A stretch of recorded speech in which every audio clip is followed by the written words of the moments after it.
Bom, pessoal, continuando, a gente vai falar agora sobre a condição de existência de triângulos, né? O que o triângulo tem que ter para que ele exista, para que eu possa construir esse triângulo, tá bom? A primeira delas é a condição de existência com relação aos ângulos, né? E a segunda é com relação aos lados. Com relação aos ângulos, os ângulos de um triângulo tem que sempre somar 180 graus, né? Isso se estende para qualquer outro tipo de polígono, mas no caso de triângulos, né, os três ângulos somados sempre resultam 180 graus. Tá bom? Por exemplo, se eu tiver pedir para vocês, construa um triângulo onde os ângulos vão medir 100, 40 e 50.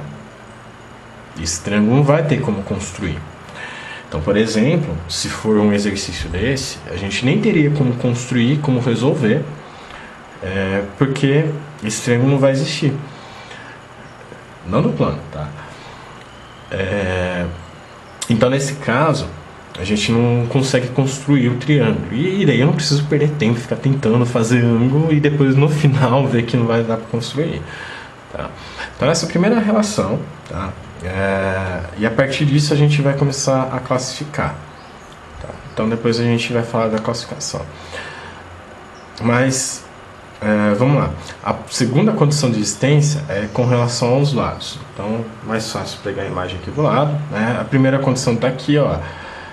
A soma dos ângulos internos tem que resultar 180 graus. Então, está aqui, né? Se eu pegar os três ângulos aqui, alfa, beta e gama, os três ângulos que estão aqui, a soma deles tem que dar 180 graus sempre, tá bom?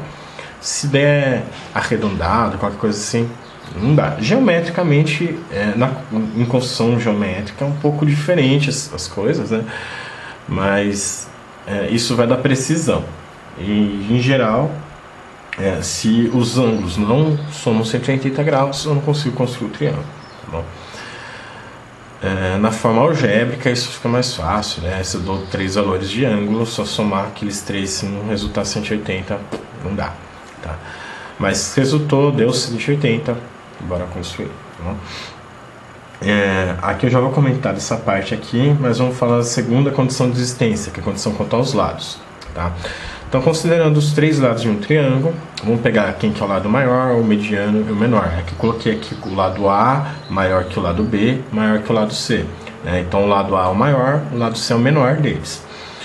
Então, o que a gente vai fazer? Eu vou dar as medidas dos lados do triângulo e vou conferir, verificar se ele existe da seguinte forma. Vou pegar o lado maior, então, por exemplo, aqui o lado A, e eu tenho que ver se esse lado maior é menor que a soma dos outros, tá?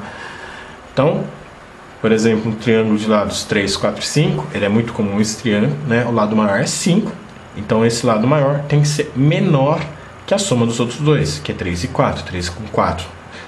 A soma resulta 7, 5 é menor que 7. Então esse triângulo é possível de construir, é um triângulo muito importante para a geometria e para a matemática, tá? Uma outra forma de verificar também é ver se o lado menor é maior que a diferença dos outros, né? Então o lado maior, nesse caso, é o 3, ele é maior que a diferença dos outros dois, que é o 5 menos 4, 5 menos 4 resulta 1, 3 é maior que 1. Então esse triângulo existe. Sim, a gente verificou pela relação anterior e viu que dá. Se dá para alguma, dá para outra também, né? Não precisa verificar as duas condições. Então é mais fácil a gente lembrar dessa. O lado maior é menor que a soma dos outros lados, né? Isso vale também, a gente consegue estender não só para o lado maior, mas a gente tem uma propriedade matemática, que é a desigualdade triangular, que fala que o lado de um triângulo tem que ser menor sempre que a soma dos... qualquer lado de um triângulo tem que sempre ser menor que a soma dos outros dois, tá? Então, isso que fala a desigualdade triangular. Mas em desenho geométrico a gente vai preferir sempre trabalhar na forma mais simples aí, que é pensar pelo lado maior, né? Eu vejo qual lado maior, vejo se ele é menor que a soma dos outros. Se for, beleza, eu vou lá, tento construir. Se não for, não dá para construir, não vou nem gastar tempo, beleza? Então, essas são as duas condições de existência para um triângulo, tá? E agora o próximo tópico a gente vai falar sobre a classificação, que é o que já vai entrar nessa parte aqui da imagem, beleza? Trocar o vídeo, a gente já continua.